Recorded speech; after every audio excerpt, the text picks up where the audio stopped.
ಸಂವಿಧಾನ ಶಿಲ್ಪಿ doctor B R Ambedkar ಅವರು ಶಿಕ್ಷಣಕ್ಕೆ ಹೆಚ್ಚು ಒತ್ತು ಕೊಡುತ್ತಿದ್ದರು ಎಂದು ಮಾಜಿ ಗ್ರಾಮ ಪಂಚಾಯತಿ ಸದಸ್ಯರಾದ ಟಿ ಮಂಜಣ್ಣ ಹೇಳಿದರು. ನಾಯಕನಹಟ್ಟಿ ಸಮೀಪದ ತಿಪ್ಪಯ್ಯನಹಳ್ಳಿ ಗ್ರಾಮದಲ್ಲಿ ಜಿಲ್ಲಾಡಳಿತ ಜಿಲ್ಲಾ ಸಮಾಜ ಕಲ್ಯಾಣ ವತಿಯಿಂದ ಶಬ್ದ ಚಿತ್ರ ರಥಯಾತ್ರೆ ಮೂಲಕ ಸಂವಿಧಾನ ಜಾಗೃತಿ ಕಾರ್ಯಕ್ರಮದಲ್ಲಿ ಮಾತನಾಡಿದ ಅವರು, ಶಿಕ್ಷಣ, ಸಂಘಟನೆ, ಹೋರಾಟ ಈ ಮೂರು ಮಂತ್ರಗಳನ್ನು ನಾವೆಲ್ಲರೂ ಅಳವಡಿಸಿಕೊಳ್ಳಬೇಕಾಗಿದೆ. ಆದುದರಿಂದ ಶಿಕ್ಷಣಕ್ಕೆ ಪೋಷಕರು ಹೆಚ್ಚು ಒತ್ತು ಕೊಡಬೇಕು. ಯಾವುದೇ ಸಮುದಾಯ ಅಭಿವೃದ್ಧಿಯಾಗಲು ಶಿಕ್ಷಣವೇ ಪ್ರಮುಖ ಅಸ್ತ್ರ. ಪೋಷಕರು ಮಕ್ಕಳನ್ನು ಶಾಲೆಗೆ ಕಳುಹಿಸಬೇಕು ಎಂದು ಮನವಿ ಮಾಡಿಕೊಂಡರು.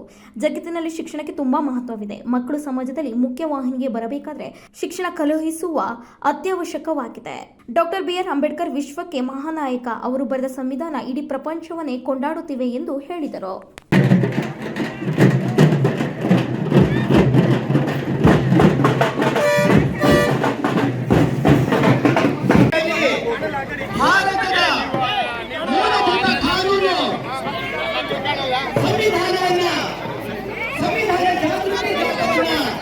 ನಮ್ಮ ತಿಮ್ಮಪ್ಪಯ್ಯನಹಳ್ಳಿ ಗ್ರಾಮ ಪಂಚಾಯತಿ ವ್ಯಾಪ್ತಿಯಲ್ಲಿ ಇವತ್ತಿನ ದಿನ ಹಮ್ಮಿಕೊಂಡಿದ್ದಾರೆ. ಈ ಒಂದು ಎಲ್ಲರೂ ನಮ್ಮ ಗ್ರಾಮದ ಎಲ್ಲರೂ ಕೂಡ ಅದ್ದೂರಿ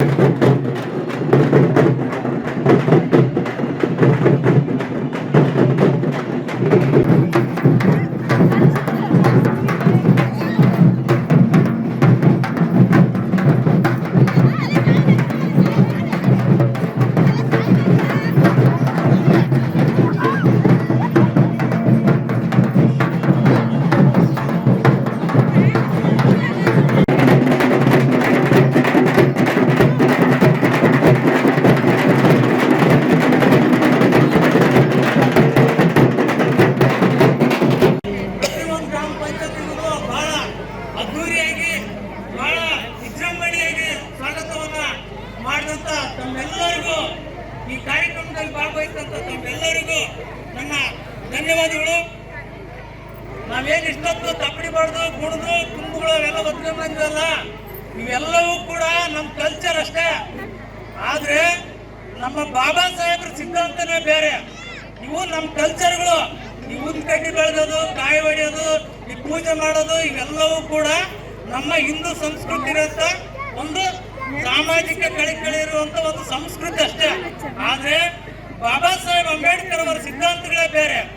ಬಾಬಾ ಸಾಹೇಬ್ ಅಂಬೇಡ್ಕರ್ ಅವ್ರು ಏನ್ ಹೇಳ್ತಾರೆ, ಶಿಕ್ಷಣ, ಸಂಘಟನೆ, ಹೋರಾಟ ಇವು ನಮ್ಮ ಜೀವನದ ಗುರು ಉದ್ದೇಶಗಳಾಗಬೇಕು, ನಮ್ಮ ಧ್ಯೇಯಗಳಾಗಬೇಕು ಅಂತ ಹೇಳಿದರೆ ಬಾಬಾ ಸಾಹೇಬ್ ಅಂಬೇಡ್ಕರ್ ಅವರು ನಾವು ನೀವು ಹುಟ್ಟಿದಂತ ಇವತ್ತೇನು ಸುಸಜ್ಜಿತವಾಗಿ ನಾವೆಲ್ಲ ಹುಟ್ಟುವಲ್ಲ ಅಂತ ಜಾಗದಲ್ಲಿ ಹುಟ್ಟಲಿಲ್ಲ.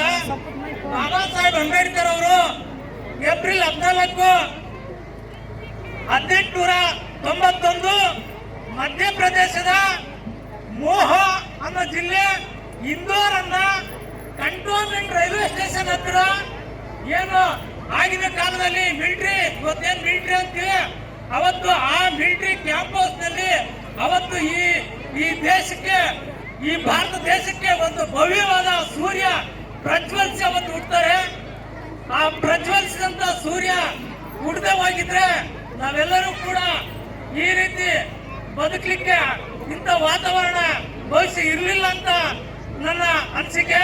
ಅಂತ ವಾತಾವರಣ ಈ ದೇಶದಲ್ಲಿ ಶೋಷಿತರ ಧ್ವನಿಯಾಗಿ, ಹಿಂದುಳಿದವರ ಧ್ವನಿಯಾಗಿ, ದಲಿತರ ಧ್ವನಿಯಾಗಿ ಏನು ಇವತ್ತು ಬಾಬಾ ಸಾಹೇಬ್ ಅಂಬೇಡ್ಕರ್ ಅವರು ಜನ್ಮ ತಾಳಿ ಈ ದೇಶಕ್ಕೆ ಬೆಳಕಾಗಿದ್ದಾರೆ.